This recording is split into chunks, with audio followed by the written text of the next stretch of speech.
Good afternoon, everyone.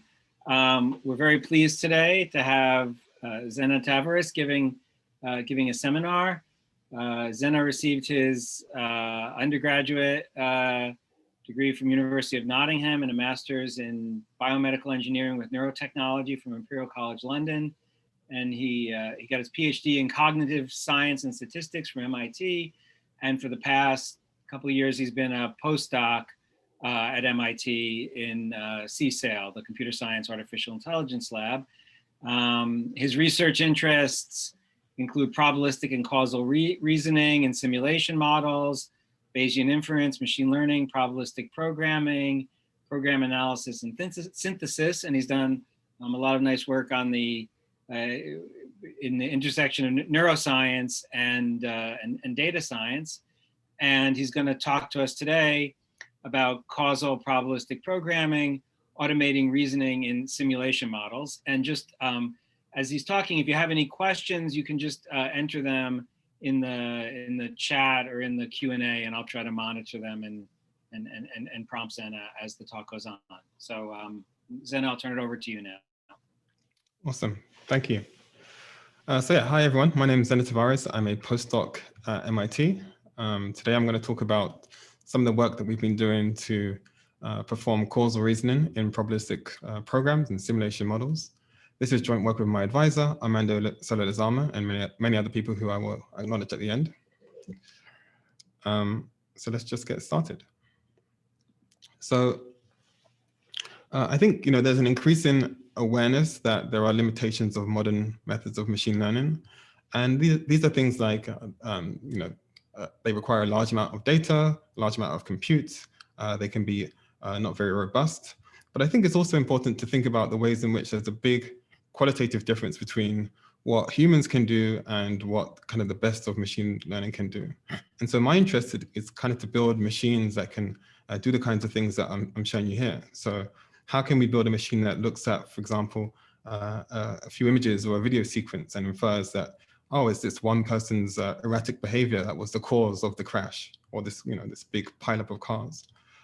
If you're from the UK, like I am, in this middle example, this is a famous example of a weatherman who kind of predicted that it was going to be really great weather just before the greatest storm in like 3 centuries in Britain, right? And so how can we build machines that can reconcile, both what the weatherman is telling them and also what they're seeing outside with their own eyes?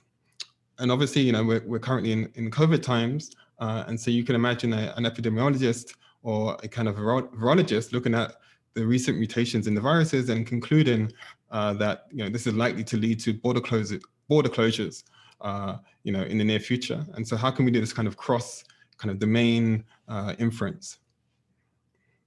And I don't have the answers to these questions, but I think there are some promising paradigms in which we can kind of pursue. And the basic idea is that the way that humans answer these questions is that we have models of the world within our minds. So in this kind of cartoon sketch, right, we have a model of how the world will unfold, and we can use these models to predict and interact with the world. And these don't have to be just physical models. We can have models of other people. So we can think about how other people think, and we can think about other people thinking about we're thinking. We can do this kind of recursive reasoning. And so for me, there's a bunch of questions, and I would characterize them as kind of falling under 3 different paradigms. And the first is, how do we represent knowledge? And there's various kinds of knowledge. We have declarative knowledge, kind of logical knowledge. We have kind of factual knowledge that we might read in Wikipedia. We have procedural knowledge about how to ride a bicycle, or spatial knowledge about, kind of the local environment, or like this kind of low-level mechanistic knowledge about how a light switch or a circuit works. How can we find the representations which are rich enough to capture all of these kinds of knowledge that humans have? And then also, how can we express different kinds of queries against this kind of knowledge? And then finally, how can we actually compute the answers, right? And so we want to be able to do this automatically. So my talk, I'm going to talk about kind of largely 2 different things: probabilistic models, generative models, and then counterfactual reasoning in those models. And then finally, I'm going to talk about, briefly future directions and open problems. Okay, so the paradigm in which I'm working is the paradigm of generative modeling. And this is a long history. I think it goes, as far as I could tell, it goes back to kind of the early days of Noam Chomsky, where he's describing these generative models of grammar, right? And so, prior to Chomsky, we had kind of prescriptive models of grammar. And he said, actually, we can write these models which generate sentences from your language for these kind of rules. And then the term got kind of co-opted or taken by the kind of the probabilistic graphical model community, where we have these kind of graphical models which describe these relationships between variables. And then more recently, we have generative models in machine learning, where we can generate these very realistic looking images. For example, this is a GAN, and this is not a real image of a woman. It's generated by this process.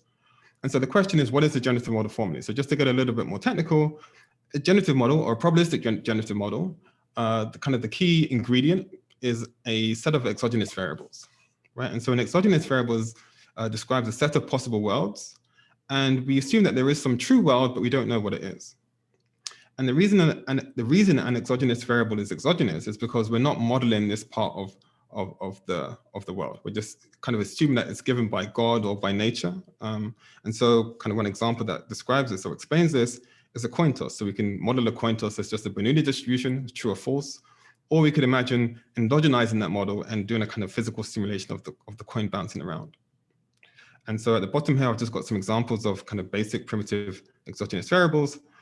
And then the point is to define a probabilistic generative model, what we really want to do is describe a program that computes random variables. And random variables are just kind of functions which take as input the values of these exogenous variables and then simulate the phenomena that we're interested in. And the key thing that I want to stress is that programs are not functions, right? So functions describe relationships between sets essentially, but programs actually compute these things. And this is important largely for the stuff that I'll talk about in the second half. But this is where the causal structure comes from, right? There's a kind of temporal dynamics which unfolds over time. Okay, so one kind of way to delineate generative models from other kinds of models is to think about the fact that they're implicit, in the sense that kind of the probability that this generative model takes any particular value is not explicitly defined, it's implicit in the model. And this is in contrast to explicit models, where you actually write down the density of the thing that you're interested in. And so I'm largely focusing on the kind of the first side, these implicit models, where we write down this kind of generative process. Okay, just to give a very simple example, which I'll build up into more complex examples. So here we can model a kind of a simple game or a simple dynamic. So we are kind of imagining that there's somebody called Alice, and she has some coin of some unknown weight, which we're calling theta. And this value is between 0 and 1. And so when theta is closer to 1, it means that the coin is going to come up, or more likely to come up heads. And so we can model a prior distribution over theta using a beta distribution. And so beta is just a distribution between 0 and 1. We say that Alice's coin is heads or tails according to a Bernoulli distribution. And then the question is, suppose that we observe that Alice's coin lands heads. What do we now believe about theta? So this is a kind of a standard Bayesian inference problem. And the way that we can solve this is using Bayes' rule. And the idea is that kind of the posterior distribution, which what we're interested in, is proportional to the product of the likelihood and the prior. And we can use kind of the chain rule to derive this expression, and then we can use sampling methods such as MCMC to kind of compute samples from this posterior distribution. But there's an alternative perspective, which is kind of more in line with the probabilistic programming point of view. And this is that kind of conditioning is a kind of contraction of information. And so let me explain what I mean. And so what I'm showing you here on the left-hand side is the program in a language that we've been developing called Omega that encodes the model that I just showed you. And the first thing to see is that it's pretty much the same as the kind of the statistical model, right? So I define theta, and then I define A, and I define my evidence that A is equal to 1, and I construct my posterior distribution. The second main thing is that when I'm defining this model, really I'm just defining some functions. So implicitly, or in the background, this is what Omega, this programming language, is doing. It's creating these different functions. And again, the reason I'm stressing these are functions is that, well, basically the exogenous facts become the input to these functions, and they output some particular values. And so just to give a very one example here, we have this value A, which computes the value of the weight theta, and then checks whether it's less than or greater than some threshold, right? And this is going to be true or false, which is why it's the Bernoulli distribution. So once we have this, what does conditioning mean? Well, conditioning is a process by which we take a model, these functions defined on these exogenous facts, and we take some evidence E, which is itself a random variable, which is true or false, and we want to revise our original model such that this model is only true when our evidence is true. So conditioning is a contraction to restrict our model to be consistent with our facts. And so one way to think about this is through a sampling process. So to sample from Y conditioned on E, we could sample some context, our exogenous facts, omega, apply, check whether this is consistent with our evidence. And if it is consistent, then we return Y of omega. Otherwise, we go back and repeat. So this is kind of a rejection sampling process by which we kind of can compute samples from our conditional distribution. And so if you think about what this means in our programming sense, it just means that we've defined our posterior distribution as this, this kind of rejection sampling process that I just described. From a geometric perspective, what it means is that I started with my original space, my omega space of my exogenous variables, and before everything was possible. But once I've conditioned, it means that some of these things are now inconsistent with my facts and they get eliminated. And when you propagate that information forward, my posterior changes from my kind of prior, so my belief over the coin weight, which was originally symmetric, becomes shifted to the right, to the posterior, right? Because I've got this new evidence that the coin flip was heads. And as a result of doing this kind of contraction, my posterior has changed from my prior belief. Okay, so everything I've said so far is kind of in some sense, standard Bayesian inference, but in a slightly different perspective. But the point of probabilistic programming languages is to allow you to use all of the power of a programming language to encode these probabilistic models. So you can use control flow, you can use recursion, you can use data structures, you can use composite functions, all of your favorite things from your favorite programming languages. And this is not just a kind of a cosmetic difference, it's a fundamental difference because these are universal languages of computation and you can encode any computable function. And this dramatically increases the space of the kinds of models that you can do inference in. Okay, so now probabilistic inference is hard, right? And so in my view, there's two real reasons why it's hard. The first is well known, which is that in Bayes' rule, we have this intractable integral that we have to do. Right? And there's a whole kind of industry of different methods trying to resolve this problem, MCMC, variational inference, and so on. But there's a second reason why Bayesian inference is hard, which I think is very much less appreciated, which is that it's essentially a constraint problem. I have to find some assignment of values to my exogenous variables, which makes my evidence true, right? So I have to find some omega such that E of omega is true. Okay, so if I'm telling you that Bayesian inference is a constraint problem, why is it not in your classic textbook on kind of statistical inference or Bayesian inference? Well, the reason it's not is that in the standard paradigm, first of all, you can't condition on most forms of evidence. So if you think about your evidence in the most general sense as any kind of predicate that you can express about your model, this is just not handled in the standard paradigm of Bayesian inference. And the second reason is that for many problems, such as linear regression, as I'm showing you here, Bayesian linear regression, we kind of imagine that our support is everywhere. So by adding noise to the system, it's not that some things are impossible, it's more that everything's more or less likely. And this is a relaxation that makes sense in some areas, but often doesn't make sense in many other areas, especially when you're trying to do inference in these very complicated simulators.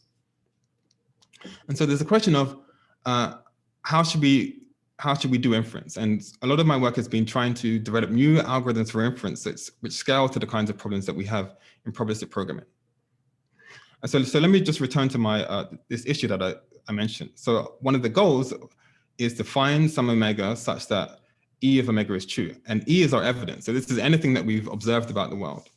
And the reason why it's a subobjective here as opposed to just an objective is that we have to do more than just find any particular omega. We have to actually sample omega from the correct prior distribution. But as a sub-objective, we have to solve this problem.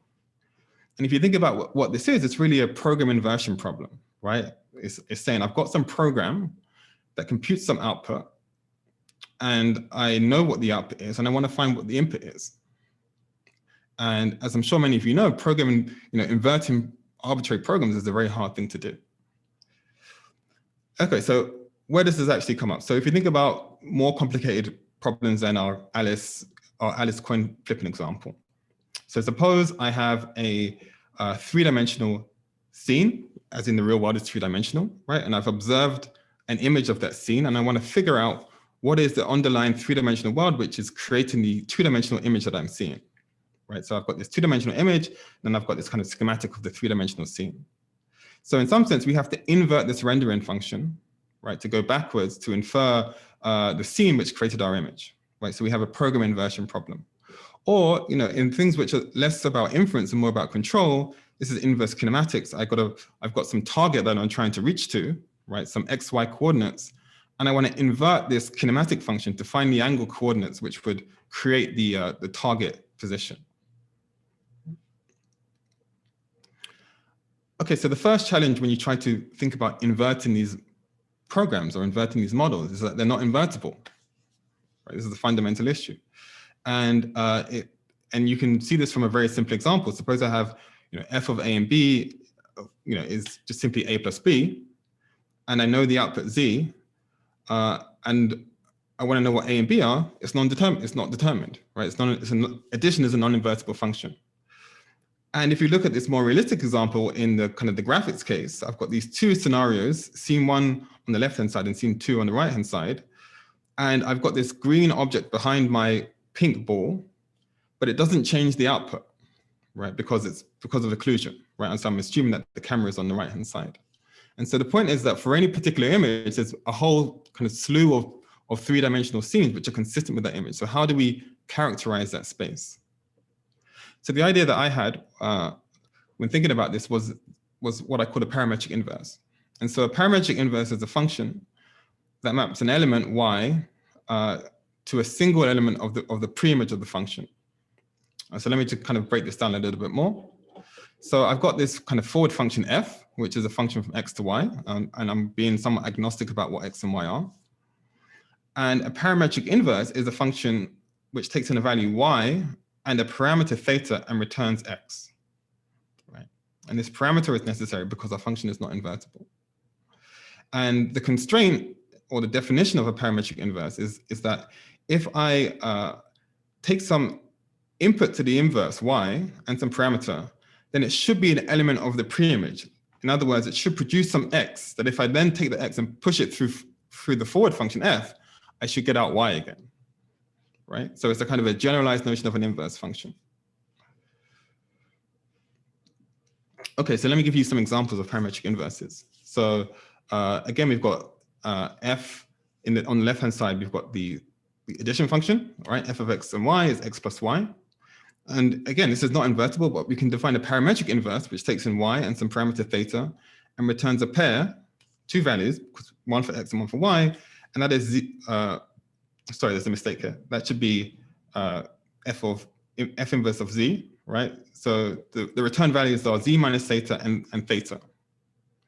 And so the point is that if I add z minus theta and theta, I get out z, right? And so the other point is that as I vary theta, I get out the entire set of values, which when summed would be z. And similarly for square root, or the square function rather, again, the square function is not invertible because we have both the positive and negative root, but we can define a parametric inverse of the square function, right? In this case, our parameter space is different. It's -1 and 1, and we just multiply that by the square root, right? So this will give us the positive and negative root. Okay, so there's another important thing is completeness. I want to be able to kind of capture the entire preimage, but it's not so important for this talk. And so, okay, so I've shown you two examples, addition and the square function, and that's all great. But our programs are much more complicated than these simple functions. So what should we do? So here's the big idea is this: if I have some more complicated program, actually any really complicated program reduces down to a small number of primitives. So in this case, I have f of x and y equals x plus y squared, right? And you can think about this as a composition. I've got x and y going in, I'm adding them, and then I'm squaring them. And so the mechanism by which I can construct the parametric inverse is as follows. I first take the square function, I replace it with this parametric inverse square. I take the addition function, I replace that with its parametric inverse addition, which I've defined manually and checked that they're correct. And then I just reverse the order of the composition. And the high level point is that by doing this process, this lower composite function that I've created is a parametric inverse of the original composite function. So let me just say that a little bit more abstractly. If I've got some composition F, which is a composition of F1 and F2, to construct a parametric inverse of it, what I need to do is replace each primitive in that composition with this parametric inverse, and then reverse the order of the composition. And the primary theorem that we're working with is that if I do this process, I get out a sound and complete parametric inverse of F. Right? So, and so, again, extremely complicated programs, rendering functions, and so on are not just, compositions of two functions, but this basic idea extends arbitrarily to, arbitrary compositions of functions. Right? So at this point, if you're a skeptic, well, you should be a skeptic, because I'm telling you that you can take a program, apply this relatively simple transformation, and out comes this new program, which is an inverse function of your forward function. And if that was so simple, you would be able to, invert, all these very hard functions that we know are difficult to invert, like hash functions and so on. So there must be something else going on here. And so let me show you what it is. So suppose I have this example here. I have a f of x and y equals x, y plus x. I can apply this transformation that I just told you. And so now I've got basically inverse addition, inverse multiplication, and this inverse duplication. So just by the way, this duplication function just takes in y and produces two copies of y, right? And I need that because I've got x times y plus y. Now the problem is, I've now got two parameters for my parametric inverse. And when I go backwards to this inverse duplication, I may get inconsistent values of y. Right? In other words, for some parameter choices, I may get two different values of y, which are not the same. And if I've done that, that's essentially an error, it's wrong. Right? And so another way of saying this is that everything I've told you so far is true, is correct, but my parametric inverse may be a partial function with respect to my parameter space. In other words, it may be undefined in some of my parameter space. And this kind of induces a new problem, which is how do I find some good parameters? Or valid parameters, I should say. And the reason fundamentally this occurs is that in the forward direction, there's all these kind of ways in which I can go. And in the backward direction, there are some invalid paths that I'm falling into in terms of my parameter space. Okay, so I'm not going to get into too much of the details about how we solve this, but it's a multi-pronged approach where we both try to symbolically analyze the program to kind of solve these constraints where they arise and remove them. And also we can learn from data. So we can actually simulate our model in the forward direction. So suppose in the rendering example, we can create random 3D scenes, we can simulate these random 3D scenes, and we can actually construct data sets of parameters to kind of undo the forward process. Right? And so fundamentally what this means is that we can learn how to invert using a parametric inverse. So we first do this kind of symbolic transformation, and then we apply some learning to kind of find these paths through the inverse function. Okay, so I'm gonna, one of the key points here is that this method is interesting. I mean, this is still early work, but it's interesting because we're doing a transformation of the program itself. And a lot of the methods that I've been working on are using a model not as a black box with just some input-output behavior, but saying actually to do inference in these very complicated models, we need to actually go inside of the program itself and do a syntactic and symbolic manipulation of the program. And I'll show you in the next section some of the results of some of the examples that this allows us to do. Okay, so in this next section, I'm gonna move on to counterfactual inference. And again, a lot of the examples of inference that the previous method allows us to do are going to be used in this section as part of causal inference. Okay, so probabilistic inference allows us to do many things. It allows us to observe things in the world, really complicated scenes, as I'll show you in a moment, and infer kind of the plausible inferences about what's going on. And so in this scene, we can imagine, or we can look at this image and we can infer the three-dimensional structure of the world. As I'm talking as humans, we can look at this and say, okay, here's a cliff, here's a car that crashed into some kind of barrier, here are some trees, and so on. But we can also ask causal statements, right? And one important causal statement is, what would have happened had that barrier not been there? Right? And I would conclude, or I would guess that it would have been a lot worse for the driver. Or last year during the vice presidential debates, Mike Pence, actually many people said statements to this effect. If the swine flu had been as lethal as the coronavirus in 2009, when Joe Biden was vice president, we would have lost 2 million American lives. And so, Mike Pence is saying this in some way to to make a statement about the Biden administration, right? But there's a sense in which this statement could be true or false, right? It depends upon our models of the world, whether we accept it or not. Okay, so what is the counterfactual?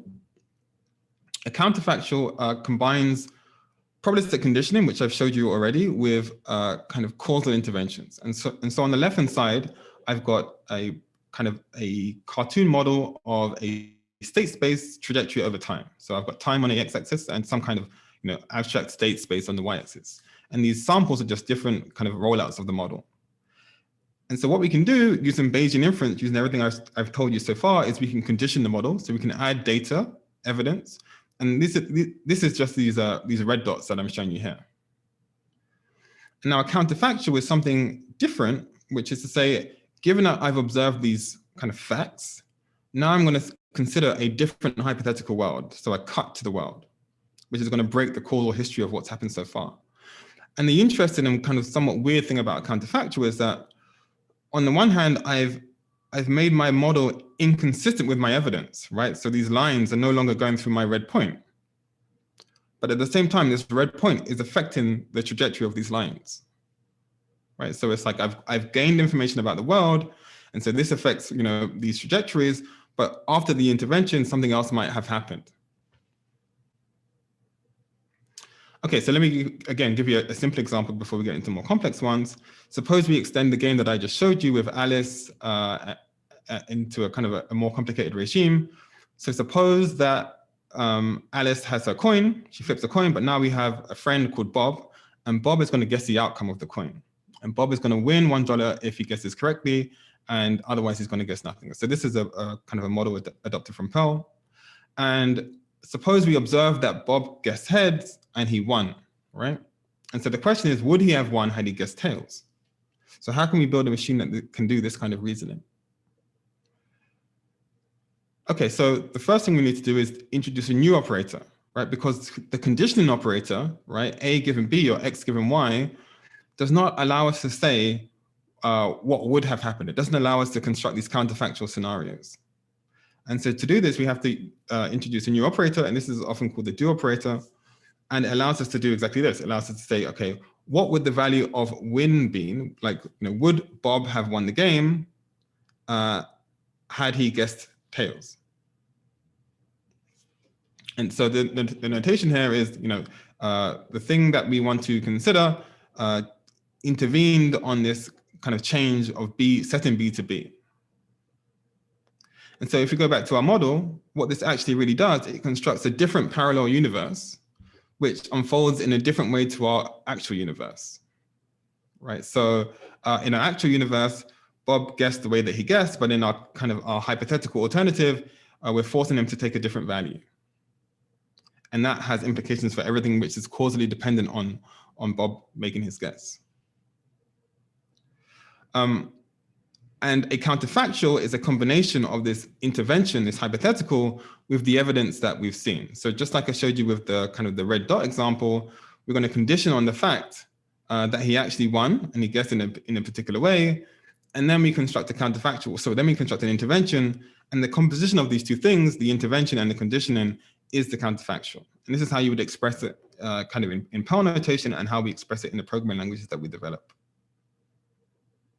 Okay, so what does this look like in terms of the program?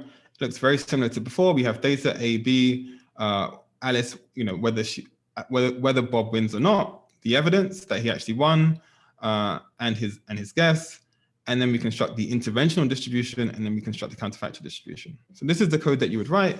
And the point here is that it's pretty straightforward. You just write down the knowledge that you have, you write down your query, and then you throw it to the solver. You throw it to the engine to compute the answer for you. Okay, and so I'm not going to get into kind of the nitty-gritty of how we actually compute this, but I can show you. I'm going to talk more about the applications now. And what this paradigm allows us to do, which is different to kind of the standard paradigm of causal inference, which is in graphical models and kind of similar graph-based formalisms. So suppose that a pedestrian kind of jumps out in front of a driver, and the driver crashes into the pedestrian, harming or injuring them or even killing them. Now, suppose you are some kind of expert witness and you are tasked with answering the following question to determine whether the driver's speed was the cause of him crashing into the pedestrian. And in particular, you are forced to do this with a single frame of video. So all you can see, all you are given is a single image, what I'm showing you here, of the scene. And so, from a single image, conventionally, we cannot determine the speed of this car, right? It could be going very quickly, it could be stationary, and there's a whole range of things going in between. But given that we know that the car actually crashed into the pedestrian, this vastly changes our prior belief about how fast the car is going. And so the way that we're going to model this is to produce a model of everything in this scene, of car dynamics, of pedestrian dynamics, of even the graphics process, which is going to relate the three-dimensional structure of the scene to the two-dimensional image that I'm showing you here, going back to the examples that I was talking about earlier. And so just to give you a sketch of what this model looks like. So first we define the driver model. And you can make this arbitrarily complex, but the model that I've got here is simply, we have a driver, and if the driver can see where the pedestrian is, the driver decelerates, otherwise the driver maintains his current speed. And then we have some initial scenes, so we have some prior belief about where things are in the world, and that includes the velocities, the positions, and everything in between. And then we are defining some simulation function, right? And so this is going to be a car kind of dynamic simulation, the kinds of which exists already. And then for every kind of time point in the simulation, we're going to render that scene to create these two-dimensional images. And so what we're going to observe, our evidence, is the fact that at some time t, the image is the observed image. So this image on the right, that I'm showing you here, and the fact that the driver actually crashed into the pedestrian. So just to kind of restate this point, we've got models of the car dynamics, we've got the rendering model, and we've got the kind of the pedestrian model. I mean, you're conditioning on the fact that one, we know that the car crashed into the pedestrian, and two, we know that the rendered image is equal to what we are actually observing. And so we throw this to our system, our programming language, and it can compute these different counterfactual queries, right? So the first one is just the posterior distribution, right? So this is just given the evidence that I've shown you. And what I'm showing you here is just one sample on the left-hand side of a rollout. So it gets kind of more or less transparent increase in time, right? And so these are just different time steps. And here, as our evidence suggests, the car crashes into the pedestrian. In the middle, we can consider a counterfactual, right? Which is, given what we've seen, what would have happened had we moved this obstacle, right? So maybe it's the fact that the pedestrian was too close to the obstacle when he jumped out, or when he went into the street. And so in this case, in this one particular sample, that's true. The pedestrian manages to cross without being hit by the driver, and that's because now the driver can see the pedestrian. The driver slows down and gives the pedestrian enough time to cross. We can also ask, what would have happened if we forced the driver to be going below the speed limit, and in this particular sample, the pedestrian also survives, right? And so the point is that to ask these different questions, we just add one new line onto our program, and our language will compute the answer. And to do that, it has to solve a pretty sophisticated inference problem. It has to, in some sense, invert this rendering program, which I was talking about earlier, and invert this physics model, and invert the pedestrian model to get these consistent kind of latent posterior beliefs. Okay, so now we can not just look at one sample, but look at the entire distribution. And we could ask, in these different counterfactual worlds, how close does the driver get to the car, right? And crashing is very close, it's zero closeness, right? What is the minimum distance across time? And so on the left-hand side, I'm showing you the intervening speed. Sorry, so the left-hand side is after performing this intervention on the speed of the car. And what we can see is that in many cases, the car still crashes into the pedestrian, right? On the right-hand side, this is moving the obstacle position. And in this case, the car never crashes into the position. And so what I haven't got here is actually the velocity, the inferred velocity of the car. But the conclusion, which is kind of computed automatically through our system, is that it is true that the driver was likely speeding, but the car crash probably would have happened even if he had not been. And so it's up to a human to decide whether we think the driver is now culpable, is to blame. But perhaps the driver could argue that they're not, because it would have happened anyway. And so maybe it's the fault of the pedestrian, or maybe it's the fault of the government for putting this big obstacle in the wrong place. But the nice thing is that we can very easily ask these different kinds of counterfactual queries by building in our knowledge of the world and conditioning on the data that we have. So another example, which is now using actual real data, is in kind of glucose modeling. So if you're a diabetic patient, one of the kind of dangerous possibilities is hypoglycemia, and that's when your glucose levels become too low. And so one question we might have is, suppose we have observed that a patient has had a hypoglycemic episode, could we have avoided this somehow? Right. And so what I'm showing you here is a probabilistic model, which again we've built into our system. We've built using our system rather, and there's a bunch of different kind of variables here, which I'll go through. The first is the CGM, which are the glucose values through time. The second is exercise, how many steps the person has taken. Third are bolus events, which are injections of insulin. And fourth are meals, things that they've eaten. And so the left-hand side is our posterior distribution after conditioning on the data, right? So we set up a dynamical system model, right? And this dynamical system has parameters. And we are inferring a posterior belief about these parameters, conditional on the evidence. And the main point to see from here is, well, two things. One is that we have these different samples. And also these samples, they go through our actual data points. And the second thing is that we have a hypoglycemic event, which is basically around here, right? This point here where the glucose levels have become too low. And so one question we can ask, given this model, the counterfactual is, what would have happened had we, given the patient some food at some particular point, right? And so what we're seeing is that had we made this intervention at time, 0.22 or something, actually we could have avoided this hypoglycemic episode from occurring.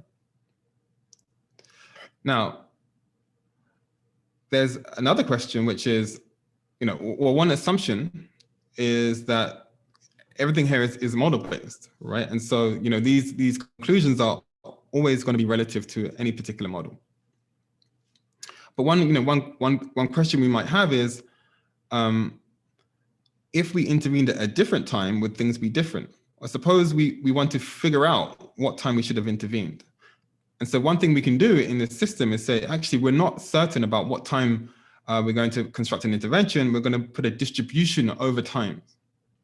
And so this leads to a very interesting kind of query where we can say, actually, I want to construct a distribution over interventions. And then I want to condition that distribution on the fact that after performing the intervention, hypoglycemia did not occur. And so this is a little bit different to a counterfactual because it's saying, essentially, we are conditioning, we're adding information to the interventional world. Normally in a counterfactual, you say, okay, I've got evidence in my real world, and then I construct a counterfactual, I construct an intervention, and I see how that would evolve under some kind of different hypothetical scenario. Here I'm doing two things differently. One is that I'm conditioning the intervened world, and two, I'm essentially saying that I don't actually know what the intervention is, and I have some distribution over interventions.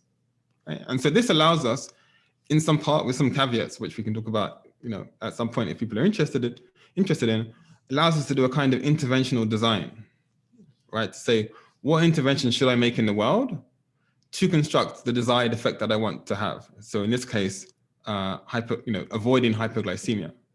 And so, the prior that I have over T is just uniform, but conditioned on this evidence, or not, it's not really evidence, conditioned on this kind of desired result, we have a posterior. And so the bulk of the mass is, earlier in the day, right? So if I just go back, you'll see, why this is, and that's largely because we have this hypoglycemic effect around here.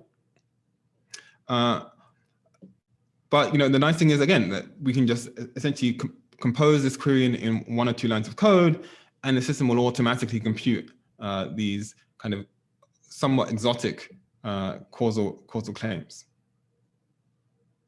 Another example we've worked on is in kind of population modeling, right? And so in this case, we have population of different species. Suppose one species goes extinct. We can ask, what kind of intervention could we have made to have avoided this happening in the past, right? And so again, this relies on building a model. In this case, again, a dynamical system, right? And conditioning on the data, on the observed fact that one of the species has gone extinct, and asking how could we have avoided this? And so we can again construct a distribution over interventions and say, given this intervention, given our desired result, what intervention should we take in order to achieve that kind of objective? One of the main things, kind of the main objectives of causal reasoning is to determine causation, right? So did some event A actually cause some event B? Now, this has a very long history, and so people use examples like, okay, the short circuit caused the fire, or Susie throwing a rock caused the window to smash. And so the question is, how can we build a system that can automatically compute answers to these causal questions? And the things I've shown you so far kind of allude to that, but are not exactly this question. So again, so how can we build a system which, given a causal program P, some observed effect E, and a candidate cause C, computes whether C caused E? Now, there's many different ways to formalize this. And one of the kind of ways that we've been, maybe the simplest way to look at this is in terms of but-for causality. And that really means, well, just to kind of restate this first line, but for the defendant's action, would the victim have been harmed as she was, right? So A is the cause of B, because had A not occurred, B wouldn't have occurred. And so we can express this in our framework by saying essentially, does there exist some intervention which would invalidate the effect happening, which would mean that our effect would not happen. Now, the hard thing about this from a computational perspective is that we have this existential quantification, right? We have to find if there exists some intervention. And the way that we try to do this is using kind of the similar inference methods I touched upon briefly to essentially turn this existential quantifier into something that we can try to approximate using optimization. What does this allow us to do? A very simple example is, did throwing the projectile at this angle cause it to hit the ball, right? And so we can just directly ask this question to the system, and it will do a search through the space of interventions to see if it can invalidate the effect. So in this case, it has invalidated the effect because the projectile was no longer hitting the ball, right? And so it will conclude that yes, this is the reason. A more complicated example is as follows. We're asking, is the gray ball the cause of our inability to see the yellow ball? So just starting on the left-hand side, we have a bunch of different balls, and we have this gray ball on the left, and we're saying, we believe that there is something being occluded, and is this gray ball the cause of our inability to see it? And if we pose this question to the system, it will basically construct a bunch of interventions. It will do a search through the space of interventions to find a change to the ball's position, such that it can now see the yellow ball. And it will conclude, actually, yes, I've succeeded in doing this, and I can now see the yellow ball, which means that this gray ball was the cause of our inability to see the yellow ball. An interesting thing about this example is that, again, we're doing this based on the images, so we're actually having to infer the positions of the balls from the images, right? And so we're doing both posterior inference from our observed data, and we are constructing this kind of causal interventions to determine actual causation between these effects. Okay, so finally, I'm going to talk about some open questions and open problems that I've been thinking about and working on. But the main conclusion of the stuff that I've shown you so far is that we can use probabilistic programming languages to express different kinds of queries against kind of a vast space of different simulation models. The approach to causality that I've been building upon is Pearl's structural causal models, and we've been largely extending this to kind of handle the complexity of real-world simulation models. Even though a lot of the examples that I've shown you so far, are somewhat toy models, but they do involve sophisticated simulation models. And one of the things that I'm interested in doing is kind of building these up to even bigger kind of models in with large data sets. But there are open questions about what is the underlying theory behind, for example, actual causality, right? And one of the reasons that this definition doesn't work in full generality is that if something else would have caused the effect to happen, it kind of breaks this definition down, right? Because I would conclude that, oh, it's not the cause just because something else caused it, something else would have caused it. And so we need better kind of foundations for these questions of actual causality and so on. And finally, for me, the grand challenge of the combination of these methods is to basically build a system that can construct explanations. I think that's where we're going towards. Can we build a system that can observe something in the world and observe and tell us why something happened, as opposed to did A cause B? So let me just kind of elaborate on that in terms of future work. So one of the key things that we're working on now is a combination of all of these methods, causal reasoning and probabilistic programming, to construct a system which can observe facts in the world, such as this car crash, and construct an explanation and say, okay, this car crash happened because of, again, maybe a poor visibility or drunkenness and so on, using its models of the world. And this involves both causal reasoning as well as kind of program synthesis, because when we're constructing an explanation, we really have to, in some sense, build a propositional statement about the world. And this is a different kind of problem to conventional posterior inference or even conventional causal inference. One of the things I said at the start was, how could an epidemiologist, look at a mutated virus and infer things about kind of the border closures in different countries? And for me, this is a kind of gets to the point of what is one of the limitations of our models or even our modeling frameworks, which is that humans have a whole space of different models, right? We have low-level models, models about genetics, models about kind of geopolitics, and we can combine all of these different models in a kind of cohesive and coherent way. Whereas in programming languages and kind of just formal modeling languages in general, we think about one model at a time. And so for me, a fundamental question is, how can we build languages or frameworks or representations of models which allow us to do inference over a wide variety of different models in a coherent and kind of consistent and coherent and consistent manner? And finally, one of my kind of personal goals is to take these tools, which are getting to the point of kind of maturity, and apply them in areas of kind of social good and to the betterment of society. And so one of the things that we've been looking at is in gerrymandering, can we understand kind of the dynamics of gerrymandering a bit more accurately and potentially propose interventions to make our voting systems a little bit more fair. So with that, I would just say thanks to my collaborators, my advisor, and the several postdocs and PhDs and undergraduates that I have worked with. I'll clap on behalf of everyone. Thank you, Zenna, very much. So we have a few questions, and people should feel free to add some more. We have about 10 minutes for questions. So I'll read them. So the first one is from Abel Perez Vargas. As the complexity of your counterfactual causal model increases, does the MCMC algorithm still converge?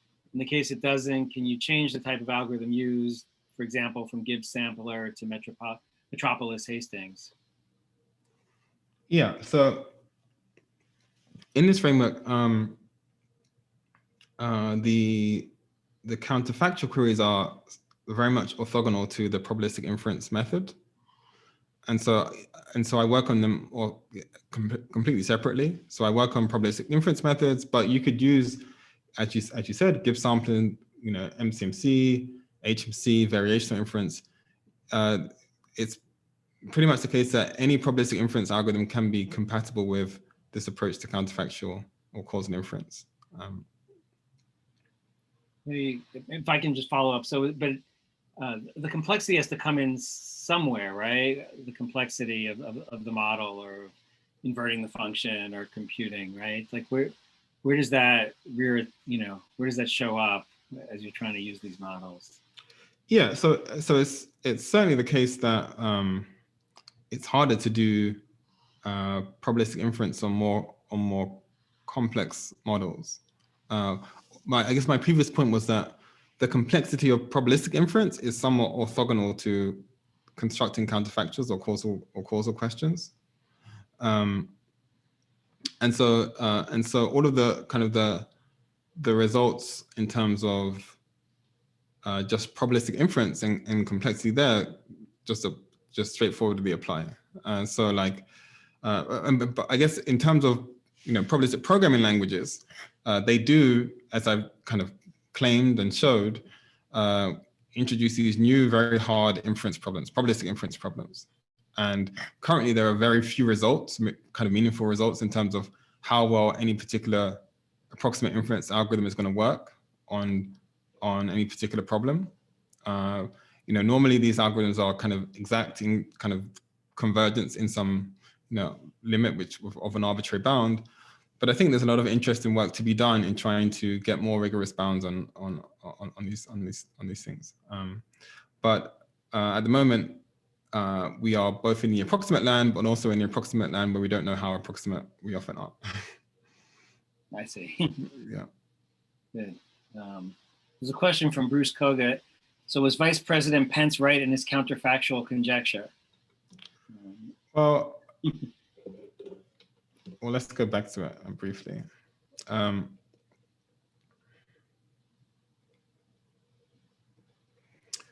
I think he probably wasn't right. And I think he, I think he probably used this knowingly that he wasn't right? So it's interesting, right? If you assume that the counterfactual claim is true, then that gives you a belief about the Obama-Biden administration, right?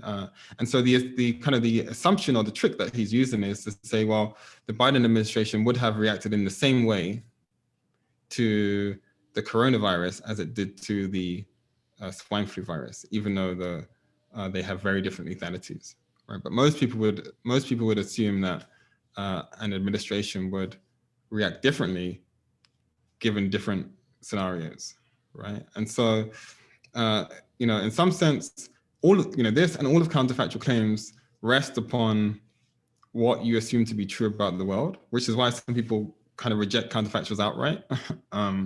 But I don't see any way around that, other than to kind of validate your models about the world in all the ways that we should do anyway, regardless of whether we're using them for counterfactual inference or not. Good. Are there other questions from the audience? You should feel free, give it just a minute, if anyone has questions, to enter them in the Q&A box.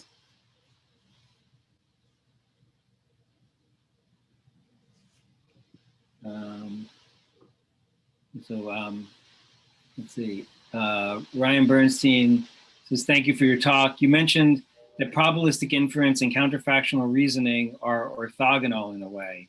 What are the advantages of having them in the same system? They're orthogonal operations, but the advantages are that they compose. So I can take an intervention. I can take a kind of a random variable. I can intervene it to create a new random variable, and then I can condition that intervened random variable, right? And that is a kind of well, that's not technically counterfactual, but so the answer to your question is that the benefit is that these are operations which are fundamentally distinct but are composable in the sense that I can construct arbitrarily more complex queries by composing them together. And that is what we want from a language of reasoning. We want to be able to say, given that I've observed this, what would what would happen if I saw this? Or imagine I saw this and then this happened, what would happen if, and so on, right? So I should be able to construct queries which use them both in a consistent manner. And that's why we need them both in the same language. Good. And Jeanette Wing asks, how does your probabilistic programming relate to Stan? Yeah, so I think a few key ways. One, Stan focuses more on explicit models. So let me just go back to this slide up somewhere in the start. Oops. Is it here? Yeah. So Stan models are explicit models in the sense that you write down a density. So you write down a function which says how likely is this point to be true, right? Whereas an implicit model is a generative model where you write a data generating procedure. And so it depends on what kind of knowledge you have, right? Which one is more appropriate, right? The kinds of things that I work on, often more, simulator models, where it's more appropriate to write down these implicit data generating procedures. Although there's not a hard divide, and maybe some Stan experts would disagree. The second thing is that as far as I know, Stan doesn't support any kind of causal or counterfactual reasoning. And then I think there's not another thing is not like a fundamental thing, but just a kind of a cultural distinction. Stan models are often continuous and differentiable, whereas we want to build simulation models which have kind of discrete objects, even unknown number of objects. So in the 3D scene example, we don't know how many objects are in the scene, so we have to do inference over the number of objects as well as their positions and so on, right?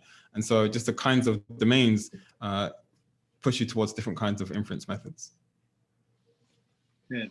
Okay. I think maybe give one last question, and then we're running out of time. This is from Elias Birnbaum. The quantity you mentioned related to the but-for causation, I believe, is called in the literature probability of necessity. It can be shown that probability of necessity and probability of sufficiency are different than actual causation, a la Halpern and Pearl. Do you want to compare these quantities, the probability of necessity and probability of sufficiency versus actual causation? Yeah, so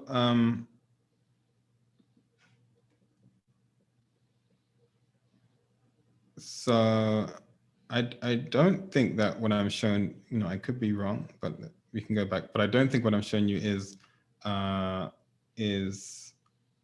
the probability of necessity. This is not a probabilistic claim. It's an existential claim where we're asking is, does there exist some intervention which would change, which would invalidate the effects? So I fundamentally agree there is a difference between these two things. And we can definitely pick into these details and try and figure out if there's something going on here. I guess speaking more broadly, one of the questions I'm interested in is, can we build systems that compute actual causality in these complicated simulation models? This definition suffers from the preemption problem, right? Like I spoke about, and the definitions of actual causality in the literature are not tractable in terms of implementation in a real probabilistic programming language. So I think there's a real opportunity and gap there to do that. Thanks. I think given the time, we'll wrap up here. There are a few more questions. Maybe people can email you if they have more questions. So once again, I want to thank you for a very interesting talk. We really appreciate it. And yeah, awesome. Thank you. Thank you, everyone. Thanks a lot. Okay. See ya. Bye.